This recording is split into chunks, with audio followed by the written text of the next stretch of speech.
مثل ہے جہان میں کنبہ حسین کا۔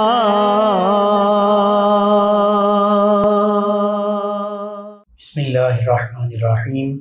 السلام علیکم ناظرین، 9 نیوز کے لائیو اسٹوڈیو سے محرم الحرام کی اسپیشل ٹرانسمیشن افضل ہے کل جہان سے گھرانہ حسین کا کے عنوان کے ساتھ آپ کی خدمت میں حاضر ہے آپ کا میزبان محمد لقمان رضا۔ آج 3 محرم الحرام سیدنا امام مسلم بن عقیل علیہ السلام اور آپ کے شہزادگان سیدنا محمد اور سیدنا ابراہیم علیہ السلام آپ کی شہادت کے تذکارے پاک ہوں گے، اور ہمارے ساتھ شریک گفتگو ہوں گے اسلامک اسکالر جناب علامہ محمد شفیق الرحمان صاحب۔ اہل بیت اطہار علیہ السلام کی عظمت، رفعت اور شان قرآن مجید فرقان حمید میں اللہ سبحانہ و تعالی نے بیان فرمائی، اور خود میرے آپ کے ہم سب کے آقا و مولا صلی اللہ علیہ وآلہ وسلم نے بھی اس گھرانے کی عظمت، رفعت اور شان کے تذکرے فرمائے۔ اس گھرانے سے محبت ہمارے ایمان کا جزو ہے، ایمان کا حصہ ہے، اور یہ حقیقت ہے کہ سیدنا امام حسین علیہ السلام کا گھرانہ یعنی نبی رحمت صلی اللہ علیہ وآلہ وسلم کا گھرانہ اس کائنات کا سب سے عظیم ترین گھرانہ ہے، سب سے پاکیزہ اور مقدس گھرانہ ہے، سب سے بڑھ کر عظمتوں، رفعتوں اور شانوں کا حامل گھرانہ ہے۔ آج اسی گھرانے میں سے عظیم ہستیوں کی شہادتوں کے تذکار ہوں گے۔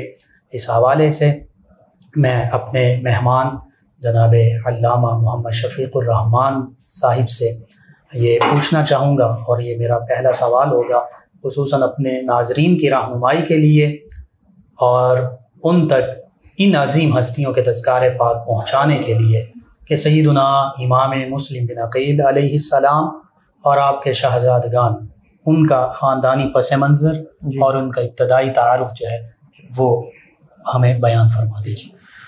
بسم اللہ الرحمن الرحیم۔ الصلاۃ والسلام علیک یا سیدی یا رسول اللہ وعلی آلک واصحابک یا سیدی یا حبیب اللہ۔ اعلیٰ حضرت عظیم المرتبت مجدد دین و ملت کشت عشق رسالت امام احمد رضا خان علیہ رحمۃ الرحمن، آپ نے حضور علیہ الصلاۃ والسلام کے گھرانے کے بارے میں بڑی ہی خوبصورت بات کہی ہے کہ تیری نسل پاک میں ہے بچہ بچہ نور کا، تو ہے عین نور تیرا سب گھرانہ نور کا۔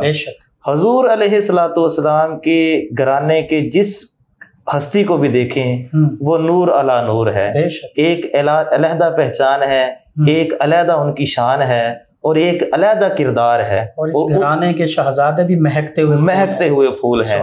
تو ایسے ہے کہ جیسے چاند جو ہے وہ زمین پر آ گیا ہے۔ انہی میں سے آپ کے شفیق چچا حضرت ابو طالب، آپ کے 4 شہزادے تھے، ان میں سے بڑے جو تھے وہ طالب تھے، جس کی وجہ سے آپ کو ابو طالب کہا جاتا ہے۔ اسی طرح جعفر طیار اور حضرت عقیل اور مولانا مرزا شیر خدا کرم اللہ تعالیٰ وجہ الکریم ہے۔ تو حضرت جعفر طیار رضی اللہ تعالیٰ عنہ، ان کے بارے میں بڑی خوبصورت بات ہے۔ تو آپ کو جو ہے وہ طیار کیوں کہا جاتا ہے؟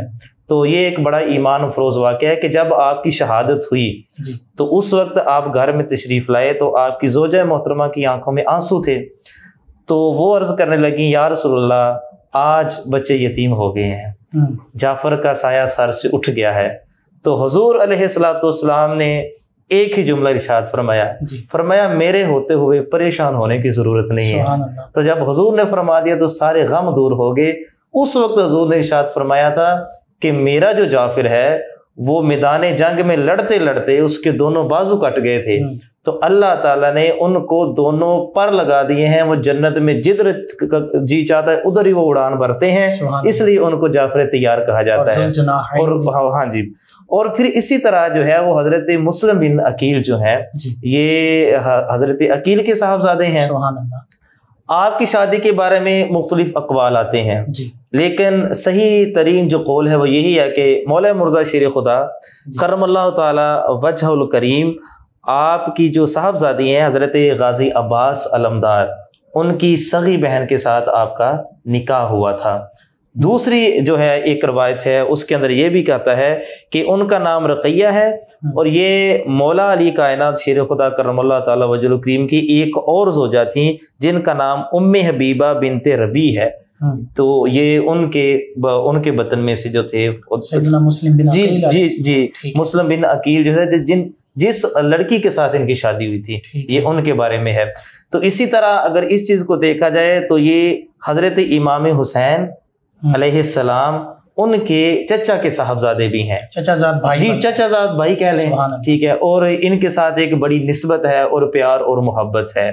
اور مزید یہ ہے کہ جس طرح حضرت امام حسن اور حضرت امام حسین رضی اللہ تعالیٰ عنہما ان کے اوپر صدقہ حرام ہے، اسی طرح آل جعفر اور آل عقیل ان پر بھی صدقہ جو ہے وہ حرام قرار یعنی یہ بھی اہل بیت اطہار میں شامل ہیں، جی شامل ہیں، بالکل یہ بھی اہل بیت اطہار کے اندر بالکل شامل ہیں۔ سبحان اللہ۔ جی یعنی سیدنا مسلم بن عقیل علیہ السلام یہ چچا زاد بھائی ہیں امام علی مقام علیہ السلام کے، اور پھر ایک اور طریقے سے دیکھا جائے تو پھر ان کے شہزادے مسلم بن عقیل علیہ السلام کے شہزادے سیدنا امام علی مقام علیہ السلام کے بھتیجے بھی بنے چچا زاد بھائی ہونے کے ناطے سے، تو اتنا قریبی تعلق ہے ان عظیم ہستیوں کا آپس میں۔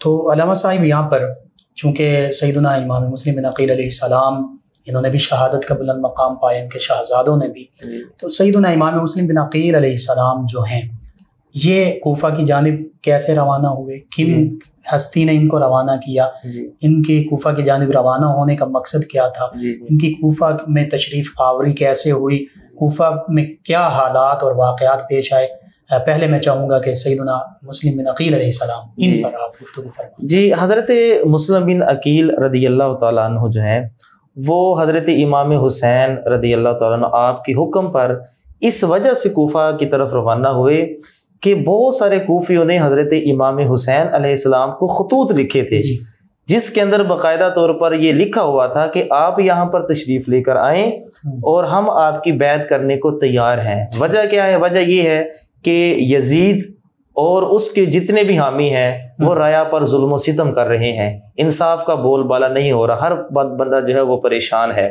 اس لحاظ سے پھر آپ نے جب بہت سارے خطوط دیکھے تو پھر ان کا جواب دینے کی بجائے آپ نے حضرت مسلم بن عقیل کو نمائندہ بنا کر، اپنا نمائندہ کہہ لیں یا قاصد کہہ لیں، جی اپنا سفیر کہہ لیں، ان کو جو ہے وہ نمائندہ بنا کر کوفہ کی طرف روانہ کیا اور کہا کہ آپ جا کر سارے حالات و واقعات کا جائزہ لیں۔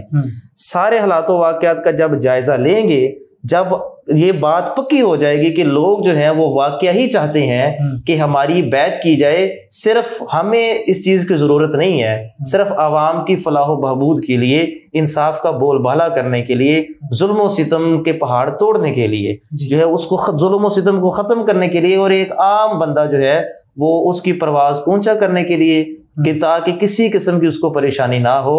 تو جو مشن میرے بابا جان کا تھا، مولا مرزا شیر خدا کا، جو مشن میرے نانا جان کا تھا، حضور علیہ الصلوۃ والسلام کا، اس کو لے کر ہم آگے چلیں۔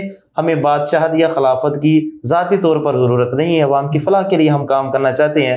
وہاں پر حالات کا جائزہ لیجئے کہ اگر لوگ ہمارے حامی ہیں تو پھر جو ہے وہ آپ مجھے خط لکھیے، اور پھر میں جو ہے وہاں پر تشریف لے آؤں گا، تو پھر بعد میں بیعت کا سلسلہ شروع ہو جائے گا۔ چنانچہ پھر وہ شروع ہوا، آپ روانہ ہوئے۔ سب سے پہلے جو تھا وہ آپ کی سرے سے، آپ اکیلے تشریف لے گئے تھے کوفہ کی؟ نہیں، بالکل نہیں۔ یہ ابھی میں عرض کرنے لگا ہوں کہ آپ، ظاہری بات ہے کہ آپ کی زندگیوں سے ہمیں یہ بھی سبق ملتا ہے، خصوصاً مدینہ شریف کے جو لوگ رہنے والے ہیں ان کے لیے یہ بڑا ہی قسمت والا کہہ لیں کہ ایک پہلو ہے کہ جب بھی کسی نیک کام کے ارادے کے لیے نکلیں تو سب سے پہلے روضہ رسول پر حاضری دیں۔ حضرت مسلم بن عقیل جو تھے وہ جب وہاں سے روانہ ہوئے تو آپ نے سب سے پہلے حضور علیہ الصلوۃ والسلام کے روضہ اقدس پر حاضری دی۔ آپ صرف اکیلے نہیں تھے، آپ کے دو صاحبزادے بھی تھے۔ ایک کا نام، بڑے صاحبزادے کا نام محمد، اور امام تبری کے مطابق ان کی عمر مبارک جو تھی وہ 6 برس تھی۔ اور چھوٹے جو صاحبزادے تھے ان کا نام تھا ابراہیم، ان کی عمر مبارک جو تھی وہ 4 سال تھی۔ دونوں شہزادے تھے ان کے، حضرت مسلم بن عقیل کے۔ آپ کو ان سے بہت ہی زیادہ انس اور پیار اور محبت تھا اور ان کی جدائی برداشت نہیں تھی، آپ نے ان کو بھی ساتھ لے لیا اور جا کر روضہ رسول پر حاضری دی، اور پھر آپ نے وہاں سے حضور علیہ الصلوۃ والسلام سے کہنے کی اجازت لی، تو وہاں سے آپ اپنے بیٹوں کو لے کر کوفہ کی طرف روانہ ہو گئے۔ سبحان اللہ۔ راستے کے اندر جگہ جگہ مصائب و آلام سے گزرتے گزرتے صرف لوگوں کی فلاح کے لیے آپ جب کوفہ کی سرزمین پر آپ نے قدم رکھا، لوگوں نے آپ کا پرتپاک استقبال کیا، ٹھیک ہے، والہانہ استقبال کیا، بلکہ ان کو یہ لگ رہا تھا کہ جیسے مولا حسین علیہ السلام آپ تشریف لے آئے ہیں۔ تو جب آپ تشریف لائے تو لوگوں نے جب دیکھا کہ آپ مسلم بن عقیل ہیں، اس وقت بھی لوگوں کی خوشی دیدنی تھی، دیکھنے والی تھی، وہ تب بھی بہت خوش تھے کہ چلیں ہمارے خطوط کا جواب ہمیں مل گیا ہے۔ مختلف روایات کے مطابق تقریباً ایک روایت کے اندر لکھا ہے کہ 40,000، ایک کے اندر لکھا ہے 20,000، تو 15,000 کا بھی تذکرہ ہے۔ تو اگر ان سب کو مل ملا کر اگر ہم اوسط بھی نکال لیں تو ہزاروں کی تعداد میں لوگوں نے آپ کے ہاتھ پر بیعت کی۔ ٹھیک ہے، آپ کے ہاتھ پر بیعت کرنے کے بعد لوگوں نے یہ وعدہ کیا کہ ہم جو ہے وہ آپ کی بیعت کبھی نہیں توڑیں گے۔ ادھر پھر چلتے چلاتے ابن زیاد کو پتہ چلا، یزید کو پتہ چلا، انہوں نے پھر جو ہے وہ بھیجا، اور پھر آپ کو جو ہے وہ مختلف طریقوں سے جن لوگوں نے آپ کو پناہ دی تھی انہوں لوگوں کے ساتھ ظلم و ستم کے پہاڑ ڈائے گئے، ٹھیک ہے، اور پھر جو ہے وہ آپ کو جو ہے وہ بالآخر شہید کر دیا۔ یعنی آپ سیدنا امام حسین علیہ السلام کے نمائندے اور سفیر بن کے کوفہ تشریف لے گئے۔ بالکل جی، شروع میں کوفی لوگوں نے بیعت بھی کی، جی بالکل، آپ کے پیچھے نمازیں بھی پڑھی، جی بالکل، لیکن جب ابن زیاد آتا ہے، جی ابن زیاد جب آتا ہے، جب اس نے خطبہ دیا، لوگوں کو ڈرایا دھمکایا، خوف زدہ کیا، تو بجائے اس کے کہ لوگوں کی تعداد زیادہ تھی، اگر ان کے دلوں کے اندر کامل محبت ہوتی تو وہ مر مٹنے کے لیے تیار ہو جاتے، لیکن وہ یزید اور ابن زیاد کا جو نمائندہ تھا، اس کے ظلم سے، اس کے خوف سے انہوں نے سب نے بیک ہو کر جو ہے وہ مسلم بن عقیل کی بیعت کو توڑ دیا۔ تو جب آپ ظہر کی نماز پڑھنے کے لیے آئے تو بڑا یہ ایک دردناک واقعہ ہے، اور دل خون کے آنسو ہوتا ہے۔ ناظرین، بندہ اس بات کا تصور بھی نہیں کر سکتا ہے کہ دیکھیے کہ جب آپ تشریف لائے تھے، اگر اوسط بھی نکالیں تو اس وقت تقریباً 25,000 کے قریب لوگوں نے آپ کی بیعت کی۔ 25,000 کے ایک بہت بڑا ہجوم ہوتا ہے، بہت بڑا مجمع ہوتا ہے 25,000 کا، لیکن جب ابن زیاد نے لوگوں کو ڈرایا دھمکایا تو کوفیوں نے اتنی بھی وفا نہیں کی کہ چلو 25,000 میں سے 25 بندے آپ کے ساتھ کھڑے ہو جاتے، سب نے آپ کی بیعت کو توڑ دیا اور سب نے آپ کا ساتھ چھوڑ دیا۔ ہوا یہ کہ جب آپ ظہر کی نماز پڑھنے کے لیے مسجد میں تشریف لے کر آئے تو آپ نے دیکھا کہ مسجد کے اندر کوئی نمازی نہیں ہے، آپ اکیلے نے نماز ادا کی۔ ایک لڑکے کو آپ نے پوچھا کہ لوگ نماز پڑھنے کے لیے کیوں نہیں آ رہے ہیں، تو انہوں نے کہا جی اس لیے کہ ابن زیاد ملعون نے جو ہے وہ ڈرایا دھمکایا ہے، لہٰذا آپ کی بیعت توڑ دی گئی ہے۔ تو اس وقت آپ نے مدینہ شریف کی طرف رخ کر کے ایک لمبی آہ بھری اور آپ نے کہا کہ یا رسول اللہ، آج ہمارے ساتھ پھر بے وفائی ہو گئی ہے۔ اہل بیت جی صدا لگاتے ہیں صحابہ کرام، جی جی بالکل، علیہ السلام۔ اور آپ کا پھر شہادت کا المناک واقعہ کیسے پیش آیا؟ آپ کی شہادت جو ہے جو وہ اس کے متعلق جو مختصر جو ہے وہ میں یہ بیان کرنا چاہوں گا کہ مختلف لوگوں نے آپ کو پناہ دی، تو بالآخر یزید نے ابن زیاد کو یہ خط لکھا کہ یا تو ان کو زندہ گرفتار کر لیا جائے، ٹھیک ہے، یا ان سے بیعت لی جائے، اگر یہ دونوں کام نہیں ہیں تو ان کا سر قلم کر کے میرے پاس بھیج دیا جائے۔ بہت سارے لوگ ایسے تھے جن کے اندر حضرت نعمان بن بشیر بھی تھے، تو وہ اس وقت گورنر بھی تھے کوفہ کے، لیکن ان کو معزول کر دیا گیا تھا صرف اسی وجہ سے کہ انہوں نے مسلم بن عقیل کا ساتھ کیوں دیا ہے۔ تو ابن زیاد نے ان کی جگہ گورنر جو ہے وہ گورنر کا عہدہ سنبھالا اور ان کو معزول کر دیا۔ مختلف لوگوں نے آپ کے ساتھ وفا کی، لیکن بالآخر کیا ہوا کہ لوگوں نے آپ کے ساتھ بے وفائی کرتے کرتے آپ کو جو ہے وہ ابن زیاد کے حوالے کر دیا۔ اس وقت آپ بڑی جواں مردی کے ساتھ لڑے، سبحان اللہ، بہت جواں مردی کے ساتھ۔ آخر جواں مردی کے ساتھ کس طرح نہ لڑتے، آخر خاندان تو حیدری ہے نا، بے شک جناب ابو طالب کا گھرانہ ہے نا، خون تو پھر اسی طرح جوش مارتا ہے کہ جس طرح آپ کے والد محترم بہت بڑے بہادر تھے حضرت عقیل، اسی طرح آپ کے چچا جان اور پھر مولا مرتضی شیر خدا کرم اللہ تعالیٰ وجہ الکریم، آپ بڑی جواں مردی کے ساتھ لڑے اور بہت سارے یزیدیوں کو آپ نے جہنم واصل کیا. آپ نے کہا کہ ہم نہ بیعت کریں گے جی، نہ ہم سرنڈر ہوں گے جی، اور نہ ہم گرفتاری دیں گے، ٹھیک ہے، بلکہ شہادت جو ہے وہ ہمارے گھرانے کا ایک وصف ہے. سبحان اللہ. ہم شہادت قبول کرنے کے لیے تیار ہیں لیکن غلامی قبول کرنے کے لیے تیار نہیں ہیں. حق پر جان دے دیں گے، حق پر جان دے دیں گے، باطل کا ساتھ کبھی نہیں دیں گے. جب یہ بات ہوئی تو پھر ابن زیاد نے ایک بہت بڑا لشکر، اب دیکھیں ایک شیر تھا ان کے درمیان میں، بہت بڑا لشکر لیا، اور بہت بڑا لشکر لینے کے بعد آپ کو گھیرے میں لے لیا، اور گھیرے میں لینے کے بعد پھر آپ کو بے دردی سے شہید کر دیا گیا اور آپ کا سر قلم کر دیا گیا. اس سے قبل حضرت مسلم بن عقیل جو ہے وہ حضرت امام حسین کو خط لکھ چکے تھے، ٹھیک ہے، کیونکہ جب آپ نے دیکھا کہ 20-25 ہزار بندے نے میری بیعت کر لی ہے تو اس وقت انہوں نے خط لکھ دیا کہ یہاں کے حالات بہتر ہیں، لوگ بیعت کر رہے ہیں، لوگ آپ کے مانی ہیں، آپ یہاں پر تشریف لے آئیں. لیکن آپ کی شہادت کو کسی کی خبر نہیں تھی، اور نہ پیچھے کسی کو خبر تھی، اور نہ ہی ان بے وفاؤں کوفیوں نے حضرت امام حسین میں سے کسی نے خط تک نہ لکھا کہ چلے ان کی شہادت کا ہی آپ کو بتا دیں. صحیح، وہاں بھی کسی کو علم نہیں تھا.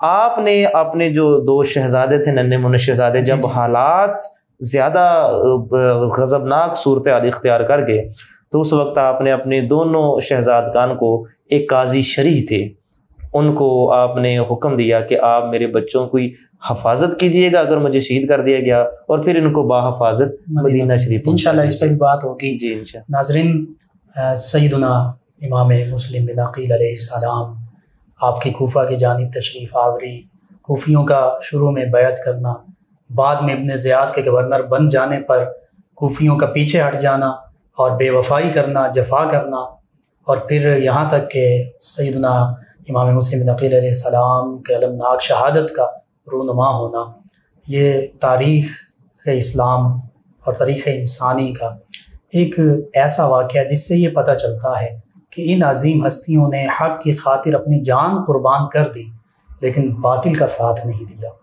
ناظرین، ایک وقفے کی جانب بڑھتے ہیں، وقفے کے بعد دوبارہ آپ سے ملاقات ہوتی ہے. بے مثل ہے جہان میں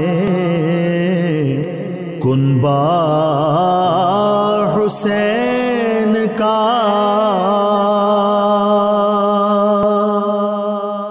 جی ناظرین، 9 نیوز کے لائیو اسٹوڈیو سے ایک مرتبہ پھر آپ کی خدمت میں حاضر ہیں.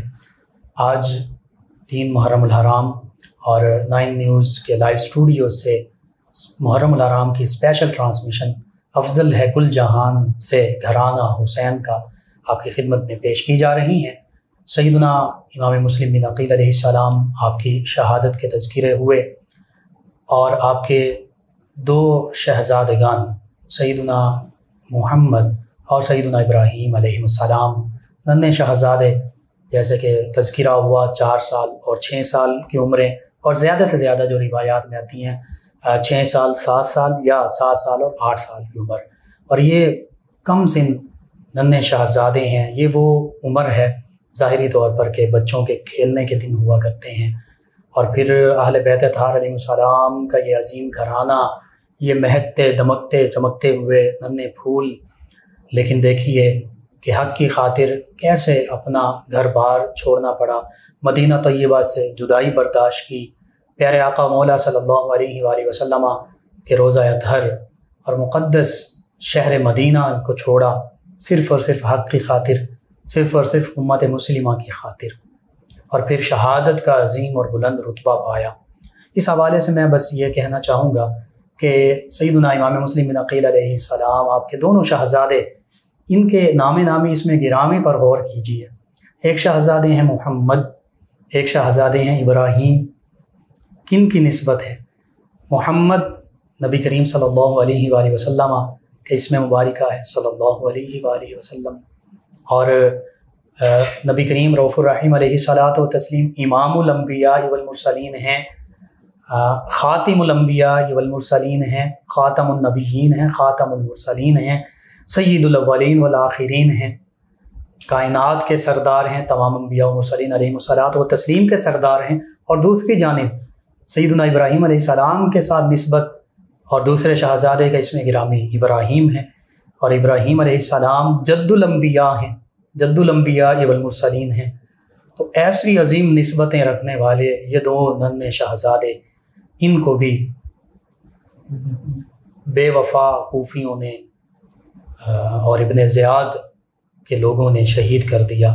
کیا کائنات میں، کیا تاریخ اسلام، نہ صرف تاریخ اسلام بلکہ تاریخ انسانی میں کبھی ایسا ہوا کہ بے گناہ معصوم ننھے بچوں کو یوں بے دردی کے ساتھ شہید کر دیا جائے؟ یہ اسی عظیم گھرانے کا خاصہ ہے کہ اپنا گھر بار، مال و جان، سب کچھ دین حق کی خاطر، اللہ اور اللہ کے پیارے حبیب صلی اللہ علیہ وآلہ وسلم کی خاطر لٹا دیتے ہیں۔ جی ناظرین، ہمارے معزز مہمان جناب علامہ محمد شفیق الرحمان صاحب ہمارے ساتھ شریک گفتگو ہیں۔ میں ان سے یہ پوچھنا چاہوں گا کہ شہزادگان مسلم بن عقیل علیہ السلام، جی آپ کے عظمت رفت ان ہستیوں کی وراء الورا، ان کے تذکار پاک اور خصوصاً ان کی شہادت میں اور ان کی خدمت میں چند محبان اہل بیت، انہوں نے خدمت بھی کی، تعاون بھی کیا، محبت بھی کی، کوشش بھی کی۔ یہ واقعات جو تسلسل کے ساتھ ہیں، خصوصاً قاضی شریح سے یہ شروع ہوتے ہیں، تو قاضی شریح کے پاس کیسے پہنچے، انہوں نے ان کے ساتھ کیسے محبت کا ایک رویہ اپنایا، اس پر ہمارے ناظرین کی رہنمائی فرمائیں۔ میں یہاں پر ناظرین کو یہ بات بتانا چاہتا ہوں کہ واقعہ کرب بلا کے اندر جہاں پر جوانوں کی شہادت ہے، وہاں پر شیرخوار بچوں اور خصوصاً نابالغ بچوں کی شہادت نے بھی ایک اپنا رنگ دکھایا ہے۔ بے شک۔ ایک تو یہ جوڑی تھی جو حضرت مسلم بن عقیل رضی اللہ تعالیٰ عنہ کی شہزادوں کی تھی، بے شک، اور ایک جوڑی سیدہ زینب سلام علیہا ان کے شہزادوں انو محمد کی تھی۔ اور یہ دیکھیں کتنا دردناک تھا کہ یزیدیوں نے اس مقدس گھرانے کے چھوٹے بچوں کو بھی نہیں چھوڑا ہے۔ وہ دراصل اس گھرانے کو معاذ اللہ مٹھانا چاہتے تھے، لیکن یہ گھرانہ قیامت تک آباد اور شاد رہنا ہے، کیونکہ حضور علیہ الصلوۃ والسلام نے فرمایا تھا کل قیامت والے دن سب کا حسب نسب ختم ہو جائے گا، لیکن میرا نسب اسی طرح قائم رہے گا۔ حضرت مسلم بن عقیل رضی اللہ تعالی عنہ، ناظرین، جب ان کو اس بات کا علم ہوا کہ اب مجھے شہید کر دیا جائے گا، تو اپنے بچوں کی حفاظت کے لیے انہوں نے قاضی شریح کے پاس ان کو بھیج دیا۔ قاضی شریح جو تھے وہ محب اہل بیت تھے اور مولا مرزا شیر خدا کرم اللہ تعالیٰ وجہ الکریم کے خاندان سے بڑا پیار کرنے والے تھے۔ ان کے گھر بھیج دیا اور ان کو کہا کہ آپ کی صرف اتنی ڈیوٹی ہے کہ کہیں یہ لوگ آپ کی جان کے بھی دشمن نہ بن جائیں، آپ میرے ان بچوں کو باحفاظت مدینہ شریف تک پہنچا دیجیے گا۔ ناظرین، ادھر ابن زیاد ملعون نے اعلان کروا دیا کہ مسلم بن عقیل کے صاحبزادے جس کے گھر میں بھی ہیں اس کو بھی گرفتار کر لاؤ یا اس کا سر قلم کر کے لے آؤ، تو ان کو بھی میرے پاس لے آؤ۔ جب ان کو قاضی شریح کو اس بات کا علم ہوا تو وہ بڑے حیران ہوئے، انہوں نے بچوں کو بلایا، ان کو پیار کیا، اور چاند سے ٹکڑوں کو جب انہوں نے دیکھا تو آنکھوں سے آنسو رواں ہو گئے کہ اب میں بچوں کو کس طرح سے بتاؤں کہ آپ کے والد کو بے دردی سے شہید کر دیا گیا ہے، اب آپ یہاں پر اکیلے ہیں۔ بچے تو آخر بچے ہوتے ہیں۔ بالآخر انہوں نے پھر اپنے بیٹے کی ڈیوٹی لگائی اور ان کے بیٹے کا نام تھا اسد۔ اسد کو بلایا اور انہوں نے 50 سرخ دینار ان کے لباس کے ساتھ سلائی کر دی ہے، اور ان کو کہا کہ آپ اس طرح کیجیے گا کہ ان کو ایک مقام پر لے جائیے، وہاں مدینہ شریف کی طرف قافلے آتے جاتے ہیں، تو وہاں پر آپ ان کو چھوڑ آئیے گا، قافلے والے دیکھیں گے تو ان کو ساتھ لے جائیں گے، اور پھر یہ وہاں مدینہ شریف میں واپس اپنے خاندان سے جا ملیں گے۔ ٹھیک ہے۔ اسد جو تھے وہ ان کو چھوڑ آئے، لیکن قافلہ جو تھا وہ ان کے علم میں نہیں تھا کہ قافلہ چلا گیا ہے۔ وہاں پر بچے بے یار و مددگار اور صحرا کے اندر بھٹکتے رہے۔ اس وقت ابن زیاد کے جو فوجی گشت پر تھے انہوں نے ان بچوں کو دیکھ لیا، اور ان بچوں کو جب انہوں نے دیکھا تو بچوں کو پکڑ دیا، تو ان کو پتہ چل گیا کہ یہ بچے کون ہے، اور پھر اس کے بعد وہ پکڑ کر لے کے آئی ابن زیاد کے پاس۔ ابن زیاد نے پھر حکم دیا کہ ان کو جیل کے اندر ڈال دیا جائے، اسیر کر دیا جائے، ان کو قیدی بنا دیا۔ جیل میں ان بچوں کے ساتھ کیا بات؟ ہاں جی، جیل کے اندر نا جی ایک شخصیت تھی جو دروغہ جیل ہے، ان کا نام تھا مشکور۔ ٹھیک، دروغہ جیل کا نام، ان کا نام مشکور تھا اور وہ محب اہل بیت تھا. ٹھیک ہے. مشکور کو نے جب دیکھا کہ یہ ننھی ننھی کلیاں جو ہیں وہ حضور علیہ الصلوۃ والسلام کے گھرانے کی ہیں، یہ چاند سے ٹکڑے ہیں، تو اس نے پھر اپنی جان کی بازی لگا کر اپنی جان کی پرواہ کیے بغیر بچوں کو جو ہے وہ وہاں سے فرار کروا دیا اور کہا کہ آپ جو ہے وہ قادسیہ کی طرف روانہ ہو جائیں. یعنی بچوں کے وہاں سے نکلنے میں مدد کی ان کی مدد کی اس وجہ سے کہ تاکہ یہ بچے جو ہے وہ موت سے بچ جائیں، ایسا نہ ہو کہ بن زیاد ان کے باپ کی طرح ان کو بھی بے دردی سے شہید کر دے. تو انہوں نے بچوں کی بڑی مدد کی اور پھر ان سے دعائیں بھی لی اور ان سے یہ اقرار بھی کروایا کہ میں آپ کے گھرانے کا خادم ہوں، میں صرف اتنا کر سکتا تھا، یہ میں نے آپ کے لیے کیا ہے تاکہ کل قیامت والے دن میرے لیے شفاعت کا ذریعہ بن جائے. تو وہاں سے جب شہزادے نکلتے ہیں تو نکلتے پھر شہزادے جو تھے وہ چونکہ بچے تھے ان کو راستوں کا پتہ نہیں تھا اور وہ دور ایسا تھا کہ ماہر راستہ بتانے والا جب تک ساتھ نہیں ہوتا تھا تو کوئی اپنی منزل تک پہنچ نہیں سکتا تھا. تو بچے تھے، ان کو کسی چیز کا علم نہیں تھا کہ یہ راستہ کدھر کو جاتا ہے. بچے پھر گم ہو گئے اور بالآخر انہوں نے ایک درخت کے اندر پناہ لی. درخت جو تھا وہ اندر سے خالی تھا، کھوکھلا تھا. ہاں جی، ان کے اندر بچے ڈرے سہمے ہوئے وہاں پر چھپ گئے. تو ایک حبشی نسل کنیز وہاں پر آئی پانی بھرنے کے لیے. ٹھیک ہے. تو جب اس نے اپنا مشکیزہ یا ڈول پانی کے اندر ڈالا تو اس نے بچوں کا عکس دیکھا. ٹھیک ہے. کنویں کے پانی میں، ہاں کنویں کے پانی میں یا تالاب جو بھی تھا وہاں پر پانی کے اندر بچوں کا عکس جب دیکھا تو اس نے پھر اوپر دیکھا تو وہ چاند سے 2 ٹکڑے سہمے ہوئے ڈرے ہوئے تھے. تو پھر اس نے ان کو پیار کیا اور ان سے پوچھا کہ آپ کون ہو؟ تو انہوں نے کہا کہ ہم مسلم بن عقیل کے صاحبزادے ہیں، تو ہمارے ساتھ یہ معاملہ پیش آیا ہے. وہ پھر ان کو اپنی ملکہ کے پاس لے گئی. وہ کنیز تھی، اپنی ملکہ کے پاس لے گئی. جی، مالکہ جو تھی ان کے پاس لے گئی. اب مالکہ کا جو شوہر تھا حارث، وہ یزید کا بہت بڑا حامی تھا اور لالچی بھی تھا. ٹھیک ہے. وہ لالچ کی خاطر کوئی بھی کام کرنے کے لیے تیار ہو جاتا تھا. تو وہ جو مالکہ تھی، اس کنیز کی حارث کی جو بیوی تھی، اس نے بچوں کو اپنے گھر میں پناہ دی، ان کو کھانا کھلایا اور اچھے کپڑے پہنائے. تو بچوں کے چہرے پر تھوڑی سی مسکراہٹ ہوئی تو پھر ان کو ایک علیحدہ کمرے کے اندر بند کر دیا تاکہ یہاں سے جو ہے وہ باہر نہ نکلیں، کسی کو ان کا پتہ نہ چلے. صحیح. جی ٹھیک ہے. اور پھر یہ شہزادے چونکہ اس محب اہل بیت خاتون کے گھر میں ٹھہرے، جی اور حارث پورا دن ڈھونڈتا رہا. جی رات کو آیا، پھر ان کے ساتھ کیا معاملہ ہوا، اسے کیسے ان ہستیوں کا پتہ چل گیا، اور پھر ان کے شہادت کا جو واقعہ ہے وہ ہمارے ناظرین تک پہنچا. جی وہ پھر حارث جب گھر میں آیا نا تو گرد و غبار سے اس کا چہرہ جو ہے وہ اٹا ہوا تھا. ٹھیک ہے. سفر کی تھکاوٹ بھی بہت زیادہ تھی اس کو. اور وہ جیسے ہی گھر کے اندر آیا تو ان کی بیوی نے پوچھا کہ آج آپ اتنی رات کے لیٹ آئے ہیں تو کیا معاملہ ہے؟ تو اس نے کہا کہ میں آپ کو کیا بتاؤں کہ مسلم بن عقیل کے 2 صاحبزادے ہیں تو وہ یہاں پر کہیں گم ہو گئے ہیں. تو ابن زیاد نے کہا ہے کہ جو ان کو لے کر آئے گا میں اس کو بڑا انعام و اکرام دوں گا، اس کو بلکہ خلعت پہناؤں گا، خلعت کہہ لیں کہ شاہی جبہ اس کو دوں گا. ٹھیک ہے. تو میں ان کو ڈھونڈتا رہا ہوں اور اسی سفر کے دوران میرا گھوڑا بھی مر گیا ہے، یعنی اتنا اس نے سفر کیا. ٹھیک ہے. تو کاش کہ وہ مجھے مل جائیں تو میں انعام حاصل کر سکوں، چونکہ لالچی تھا تاکہ میں انعام حاصل کر سکوں. تو وہ جو تھی وہ نیک خاتون تھی اور ان کے دل میں بچوں کے لیے بڑا درد تھا، اہل بیت کی محبت تھی. بے شک. تو اس لیے جو ہے وہ اللہ تعالیٰ کی ذات جو ہے وہ بڑی بے نیاز ہے. وہ پاک سے پلید کو پیدا فرما دیتی ہے اور پاک سے پلید کو پیدا فرما اور پلید سے پاک کو پیدا فرما، اچھے سے برے کو اچھے سے، آسان لفظوں میں آپ یہ کہہ سکتے ہیں. تو چونکہ اب وہ ملعون تھا وہ جو حارث تھا، لیکن اس کی بیوی دیکھے کتنی نیک بخت تھی. تو اس نے بچوں کو سلا دیا. رات ہوئی تو پھر بچے سہمے اٹھے اور آپس میں اپنے ابا جان کی باتوں کی گفتگو کرنے لگے.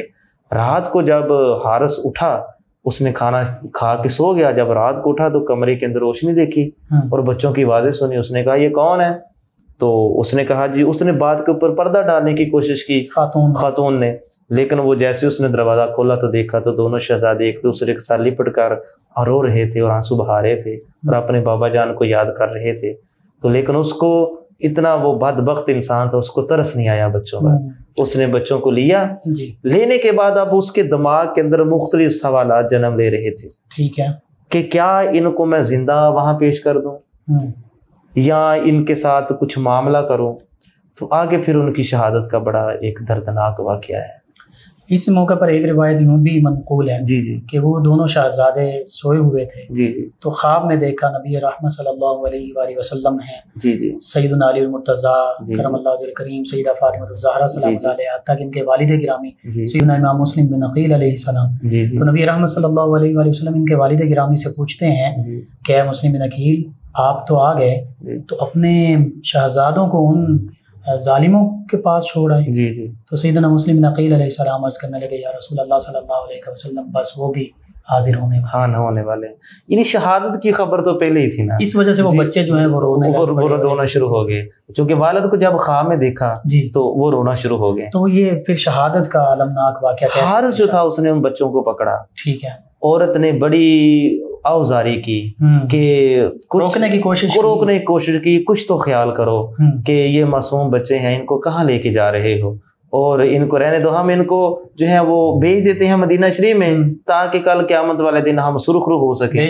لیکن اس کے دماغ کے اندر وہ لالچ جو تھا نا وہ دوڑ رہا تھا، یعنی اگر آج ہم ان کی خدمت کریں گے، محبت کریں گے تو شفاعت کے مستحق ہوں گے، لیکن اگر اس کے برعکس معاملہ ہوگا تو پھر ہمارا ٹھکانہ جہنم ہوگا اور جہنم میں جلتے رہیں گے۔ لیکن اس کے اوپر چونکہ بدبختی کی مہر لگ چکی تھی اور انعام کی لالچ میں وہ بہت زیادہ اوپر کو چلا گیا تھا، اور اس کے دماغ میں طرح طرح کے خیالات، عقل پر پردے پڑ گئے تھے، عقل زائل ہو گئی تھی، اور ہرس نے اور لالچ نے اس کو مفروض کر دیا تھا۔ ہوا کیا پھر کہ اس نے اپنی عورت پر بھی ظلم کیا، اپنی بیوی پر، اور بچوں کو وہاں سے لے گیا۔ اب اس کے دماغ کے اندر مختلف واقعات آ رہے تھے۔ اس نے پھر سوچا کہ اگر میں ان کو لے جاؤں گا وہاں ابن زیاد تک تو ہو سکتا ہے کہ راستے میں کوئی میرے اوپر حملہ کر دے، مجھ سے بچے چھین لے، میں تو انعام سے رہ جاؤں گا۔ ٹھیک ہے، تو اس بدبخت نے پھر کیا کیا، مختصر اتنا ہی بیان کرنا چاہوں گا، دردناک شہادت ہے، بیان کرتے ہوئے کلیجہ باہر کو آتا ہے کہ اس بدبخت نے ان دونوں شہزادوں کے ننھے خوبصورت اور چاندی جیسی گردنیں جو تھیں وہاں پر اس نے تیر چلائے اور تلوار سے ان کے سروں کو اتار دیا۔ سروں کو قلم کرنے کے بعد اس نے ان کو لیا اور ایک بوری کے اندر ڈالا اور بڑی خوشی سے ابن زیاد کے دربار میں پہنچا۔ تو وہاں پہنچنے کے بعد اس نے کہا کہ کدھر ہیں وہ شہزادے؟ تو وہ کہنے لگا جی میں ان کے سر قلم کر کے لے آیا ہوں۔ تو ابن زیاد بڑا غضبناک ہوا، وہ کہنے لگا کہ میں نے تجھے کہا تھا کہ ان کو زندہ پکڑنا ہے، زندہ ان کو پکڑنا ہے، اور تو جو ہے وہ ان کے سر قلم کر کے لے آیا ہے۔ حالانکہ یہاں سے ابن زیاد کی نرمی محسوس نہیں ہوتی ہے، یہ بھی ایک سیاسی چال، یہ ایک سیاسی چال تھی، اور سیاسی چال کے علاوہ ہو سکتا ہے کہ معاذ اللہ تاریخ دان بلکہ لکھتے بھی ہیں کہ چونکہ وہ بچے بھی نابالغ تھے، اتنے سمجھدار نہیں تھے، تو ابن زیاد ان کی پرورش کرتا اور ان کو معاذ اللہ اہل بیت طہار کے ان معصوم کلیوں کو اپنے غلامی کے اندر لے لیتا، ٹھیک ہے، اور جو تھا وہ اپنوں کے خلاف لشکر کے لیے کھڑا کر لیتا۔ نہ جانے اس کے ذہن میں کیسے منصوبے چل رہے تھے، لیکن وہ اس پر راضی نہ ہوا۔ تو یہاں پر پھر حارث کا انجام جو ہے وہ بڑا ہی جو ہے وہ عبرتناک ہے۔ تو وہ تاریخ دانوں نے وہ جناجی لکھا ہے۔ سب سے پہلے یہاں پر سنیے کہ شہزادوں کی ایک بڑی خوبصورت وہاں پر کرامت جو ہے وہ وقوع پذیر ہوئی ہے۔ روضۃ الشہداء کے اندر نا اس کو بڑا خوبصورت بیان کیا گیا ہے، میں ناظرین کو وہ ذرا بتانا چاہتا ہوں۔ اور یہ جو کرامتیں ہوتی ہیں نا ناظرین، یہ اللہ کے پیاروں کی ہوتی ہیں، اللہ کے ولیوں کی ہوتی ہیں۔ کرامتوں کا ظہور انہی سے ہوتا ہے۔ جب مقاتل نے حضرت مسلم رضی اللہ تعالیٰ عنہ کے بیٹوں کے سروں کو فرات کے سپرد کیا تو نہر کی تہ میں اپنے اپنے سروں کے منتظر جسم پانی کی سطح پر ابھر آئے، سبحان اللہ، وہ وہاں پر ابھر آئے اور سر مبارک اپنے اپنے جسم سے دوبارہ جڑ گیا، سبحان اللہ، چونکہ جسم تن سے جدا کر دیا تھا اور ان کے لاشیں کو معاذلہ جو ہے وہ نہر کے اندر ڈال دیا گیا تھا۔ سر بھی علیحدہ تیر رہے تھے، ان کا جسد بھی علیحدہ تیر رہا تھا۔ اب دیکھیں کرامت وہاں پر کیا ہوئی کہ جس کا جسد اقدس تھا، سبحان اللہ، اسی کا سر اس کے ساتھ جڑا، یعنی جو محمد تھے ان کا سر ان کے ساتھ جسم کے ساتھ، اور جو ابراہیم تھے ان کا سر ان کے ساتھ، اور پھر دونوں بھائیوں نے پھر وہاں پر جو ہے ایک دوسرے کو اپنے سینے سے لگایا. اور اس میں کوئی شک بھی نہیں. آج ہم دیکھتے ہیں، آج موجود ہیں لائیو وہ چیزیں کہ جو شہید ہوتے ہیں تو بعد شہادت بھی ان کی قبریں کھودی جاتی ہیں تو تر و تازہ ان کے چہرے ہوتے ہیں. ایک شہید بچے نے تو اپنے والد کا بازو پکڑ. جی بالکل ایسے ہی ہے، اور یہ اللہ کے ولیوں کی جو ہے وہ کامل نشانیاں ہیں. تو وہاں پر پھر جب کچھ لوگوں نے دیکھا تو انہوں نے پھر ان بچوں کو وہاں سے نکالا، اور نکالنے کے بعد پھر ان کو وہاں پر دفن کر دیا. آج بھی لوگ جو ہیں وہ زائرین ان کی زیارت کے لیے وہاں پر جاتے ہیں. دریائے فرات کے کنارے پر ان کی قبر موجود ہے. حارث کا انجام، حارث ملعون جو تھا وہ اس کا جو ہے وہ بھی روضۃ الشہداء والوں نے اس کے انجام کے متعلق لکھا ہے کہ مقاتل نے اپنے غلاموں کو حکم دیا کہ اس لعنتی کے ہاتھ پاؤں کو کاٹ دیا جائے. اس کے ہاتھ پاؤں کو کاٹ دیا گیا ایک ایک کر کے اس کو دردناک موت دی گئی.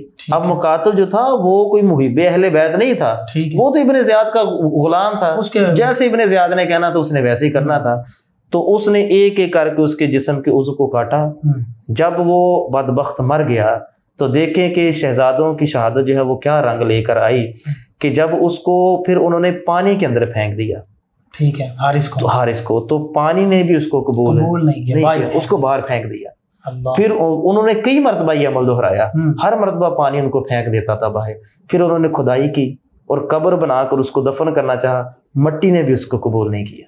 بے شک مٹی نے بھی اس کو باہر پھینک دیا. وہ کہنے لگے نہ اس کو پانی قبول کر رہا ہے نہ اس کو مٹی قبول کر رہی ہے، اب ہمیں کیا کرنا چاہیے. انہوں نے پھر تجویز دی کہ اب اس کو جو ہے وہ آگ لکڑیاں اکٹھی کی جائیں اور اس کو آگ لگا کر جلا دیا جائے، راکھ بنا دیا جائے. اب دیکھیں کہ جو دشمنان اہل بیت ہیں ان کا آخرت کے اندر تو دوزخ میں جلنا ہے ہی ہے، لیکن دنیا کے اندر بھی ان کو نہ پانی قبول کرتا ہے اور نہ ان کو مٹی قبول کرتی ہے. اس کی وجہ کیا ہے کہ یہ جو پانی ہے اور یہ جو مٹی ہے یہ بھی اسی گھرانے کا صدقہ ہے. جس مٹی پر ہم رہ رہے ہیں، اپنی زندگیاں بسر کر رہے ہیں، جن مٹی سے ہم اپنے اناج کھاتے ہیں، پھل طرح طرح کے کھاتے ہیں، سبزیاں کھاتے ہیں، یہ بھی انہی کا صدقہ ہے. اور وہ جو پانی ہم پیتے ہیں جس سے ہمیں توانائی ملتی ہے وہ بھی اسی گھرانے کا صدقہ ہے. بے شک، اس میں کوئی شک نہیں. ناظرین، آج وہ پانی بھی تو سیدنا غازی عباس علمدار علیہ السلام آپ کے مزار کی جانب بڑھتا ہے اور بے چین ہے، بے قرار ہے. اور یہ ساری کائنات نبی کریم رؤوف الرحیم علیہ الصلوۃ والتسلیم کی غلام ہے. اور جو نبی کریم صلی اللہ علیہ وآلہ وسلم کی غلام ہیں، یہ کائنات اس میں مٹی پانی ہر چیز شامل ہے، آپ کے گھرانے کی بھی غلام ہے. ناظرین، سیدنا امام مسلم بن عقیل اور آپ کے شہزادگان کی علمناک شہادت آج ہمیں یہی بتاتی ہے کہ حق کے لیے جو بھی قربانی دینی پڑے، اپنی ہر چیز قربان کر دو، لیکن باطل کا ساتھ نہ دو، حق کا ساتھ دو. بس اللہ سبحانہ و تعالی ہماری اس کاوش کو اپنی بارگاہ میں قبول فرمائے. آخر میں علامہ شفیق الرحمان صاحب سے ملتمس ہوں کہ اللہ کی بارگاہ میں دعا کے لیے ہاتھ اٹھا دیجیے، دعا فرما دیجیے. بسم اللہ الرحمن الرحیم. اللہم صلی علی سیدنا و مولانا محمد وعلی آلہ و اصحابہ و اہل بیتہ اجمعین. یا مالک کریم، آج ہم نے حضور علیہ الصلوۃ والسلام کے مقدس گھرانے کے شہزادوں کا ذکر خیر کیا، اسے اپنی پاک بارگاہ میں قبول و منظور فرما. یا باری تعالیٰ، ہم تیرا لاکھ لاکھ شکر ادا کرتے ہیں کہ تو نے ہمیں ایسی زبان عطا فرمائی ہے، ایسے ہمیں ذہن عطا فرمائے ہیں کہ ہم ان کا ذکر خیر کرتے ہیں تاکہ کل قیامت والے دن ہمارے لیے ذریعہ نجات بن جائے. یا مالک کریم، ان شہزادوں کے صدقے سے ہم سب کے صغیرہ کبیرہ گناہوں کو معاف فرما. یا مالک کریم، جتنے بھی بیمار ہیں ان کو شفائے کلی عطا فرما، مقروضوں کو قرض سے نجات اور خلاصی عطا فرما. یا مالک کریم، جو بے اولاد ہیں ان شہزادوں کے صدقے سے انہیں نیک صالح اولاد عطا فرما. جو صاحب اولاد ہیں ان کی اولاد کو نیک بنا. یا مالک کریم، ہماری زبانوں کو اسی طرح اہل بیت طہار کی محبت میں اور ان کے حق میں بولتے رہنے کی توفیق عطا فرما. یا مالک کریم، ہم سب کا خاتمہ بالایمان فرما. اس ملک پاکستان کی خیر فرما، اندرونی بیرونی خدشات سے محفوظ فرما. یہاں پر اہل بیت طہار اور صحابہ کرام کی محبت کو فروغ دینے والوں کا چرچا فرما. صلی اللہ تعالی علی خیر خلق محمد. جی ناظرین، آج 3 محرم الحرام 9 نیوز کے لائیو اسٹوڈیو سے محرم الحرام کی اسپیشل ٹرانسمیشن افضل ہے کل جہان سے گھرانہ حسین کا اختتام پذیر ہوتی ہیں۔ دوبارہ کل آپ کی خدمت میں حاضر ہوں گے۔ اپنے میزبان کو اجازت دیجیے، ایک منقبت آپ کی سماعتوں کی نظر کرتے ہیں۔ اللہ نگہبان۔ بے مثل ہے جہان میں کنبہ حسین کا،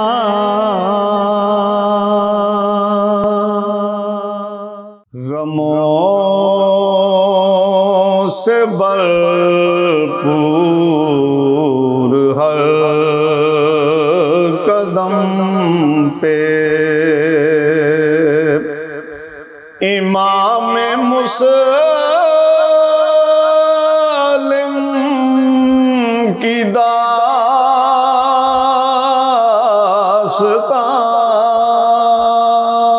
ہے، ملی خداوند کی بارگاہ سے، انہیں حیات جاویداں ہے، غموں سے بھرپور ہر قدم پہ امیر بھی ہے، فقیر بھی ہے، وہ راہ حق کے اسیر بھی ہے، وہ راہ حق کے اسیر بھی ہے، ہیں جس کے پہلے شہید مسلم، وہ ابن حیدر کا کارواں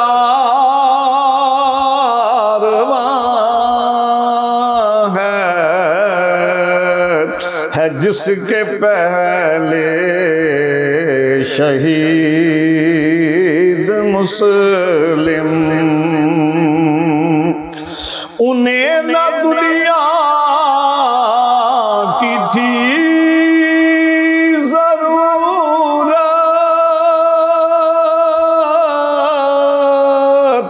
قبول مقتل میں کی شہادت، یہ آل احمد کا کارواں ہے، جو اب بھی دیکھو رواں دواں ہے، یہ آل احمد کا کارواں ہے، ظلم ہوا ہے بیان سے باہر، خباثت تم کی ہوئی تھی ظاہر،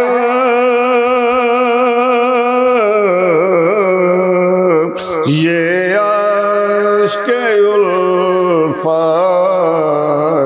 ہماری آنکھوں سے اب بھی دیکھو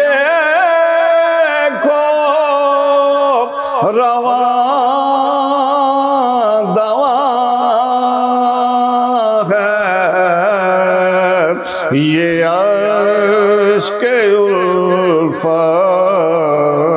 ہماری آنکھوں